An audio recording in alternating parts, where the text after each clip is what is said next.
Hello बच्चों, इस video में हम कक्षा 8 का जो फर्स्ट लेसन है the best Christmas present in the world उसका नेक्स्ट पैसेज पढ़ेंगे।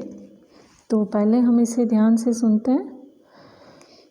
Then someone I don't know who brought out a football. Great coats were dumped in piles to make goal post, and the next thing we knew it was Tommy against Fritz out in the middle of no man's land. Hence Wolf and I looked on and cheered, clapping our hands and stamping our feet to keep out the cold as much as anything.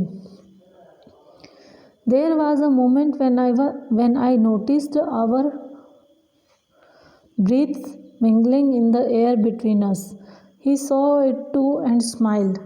Jim McPherson, he said after a while, I think this is how we should resolve this war. A football match. No one dies in a football match. No children are orphaned. No wives become widows. I had preferred cricket, I told him. Then we Tommies could be sure of winning probably. We laughed at that and together we watched the game. Sad to say.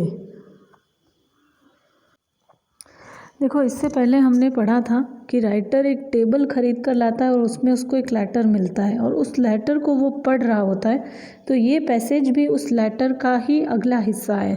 इससे पहले हमने देखा था कि दो सेनाएं होती है जो आमने सामने युद्ध की तैयारी कर रही होती है और एक दिन क्रिसमस की शाम को वो लोग सब मिलकर क्रिसमस मनाते हैं। दोनों शत्रु सेनाएं आपस में क्रिसमस मनाती है। अब इससे आगे देन समवन डोंट नो वो ब्राउट आउट अ फुटबॉल। यहाँ पर दोनों सेना के ऑफिसर बातें कर रहे हैं, तभी अचानक उनमें से कोई एक जना, पता नहीं वो कौन था, ब्राउट आउट अ फुटबॉल, एक फुटबॉल लेकर आता है। ब्राउट का मतलब होता है लाना। Great coats were dumped in piles to make goal post. जितने भी कोट्स उन लोगों ने पहने होते हैं वर डंप्ड का मतलब फेंक देते हैं। वो लोग सब अपने कोट उतार कर फेंक देते हैं। इन पाइल्स का मतलब है उनका ढेर बना देते हैं। To make goal post, football का गोल करने के लिए। And the next thing we knew it was Tommy against Fritz. और अगली चीज़ क्या होती है, हम जानते हैं कि टॉमी जो है वो फ्रिट्स के सामने आ जाता है। अगेंस्ट का मतलब उसके सामने खेलता है। Out in the middle of no man's land, और उस मैदान के बीच में होता है जिसे नो मैंस लैंड कहा गया है। Hans Wolf and I looked on. मैं और वो जो दूसरा ऑफिसर है, हम दोनों उस चीज़ को देख रहे हैं। एंड चीयर्ड, और हम चीयर्ड कर रहे हैं, यानी उनकी प्रशंसा कर रहे हैं, उनको प्रोत्साहित कर रहे हैं। क्लैपिंग, उनके लिए तालियां बजा रहे हैं। And our hands and stamping our feets, हाथ से तालियां बजा रहे हैं और पैरों को स्टाम्प कर रहे हैं। स्टाम्प का मतलब होता है बजाना, ऐसे छाप लगाना। To keep out the cold as much as anything, और हम हर उस चीज़ को शांत कर रहे हैं, ठंडा कर रहे हैं जितना हम कर सकते हैं। जो युद्ध का माहौल है उसे हम ख़त्म करने की कोशिश कर रहे हैं। देयर वॉज अ मोमेंट, वहाँ एक क्षण, when I noticed our breaths mingling in the air between अस।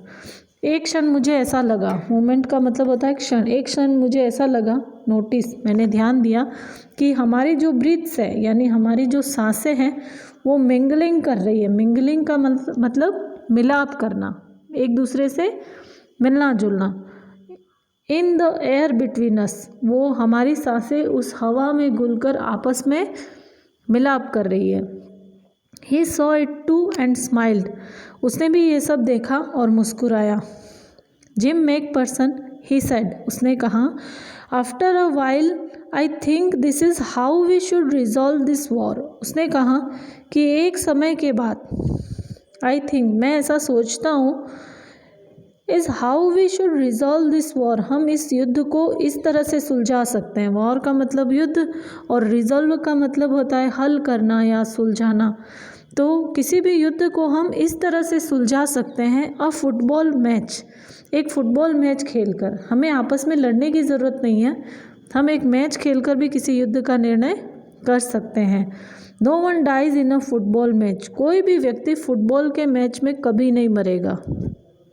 युद्ध में हमेशा मृत्यु होती है ना, डाइज का मतलब मरना, लेकिन फुटबॉल के मैच में कभी कोई नहीं मरेगा। नो चिल्ड्रन आर ऑर्फन, मतलब किसी के भी बच्चे अनाथ नहीं होंगे। ये युद्ध की सबसे बड़ी त्रासदी है कि जब भी सैनिक मरते हैं तो उनके परिवार वालों को सबसे ज़्यादा तकलीफ़ होती है, बच्चे अनाथ होते हैं, है ना। तो अगर हम मैच रखते हैं युद्ध की बजाय तो किसी के बच्चे अनाथ नहीं होंगे। ऑर्फन का मतलब होता है अनाथ।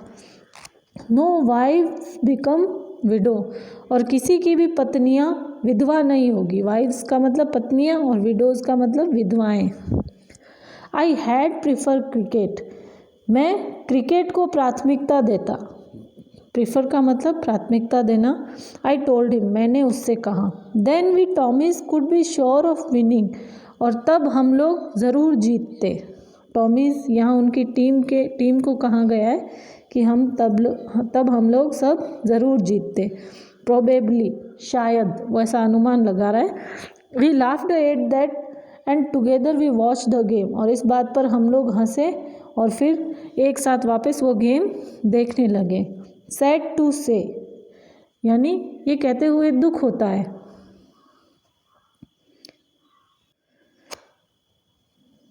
यहाँ पर इसकी मीनिंग है, आपको इस पैसेज के साथ इन सारे मीनिंग को याद करना है और लिखना भी है।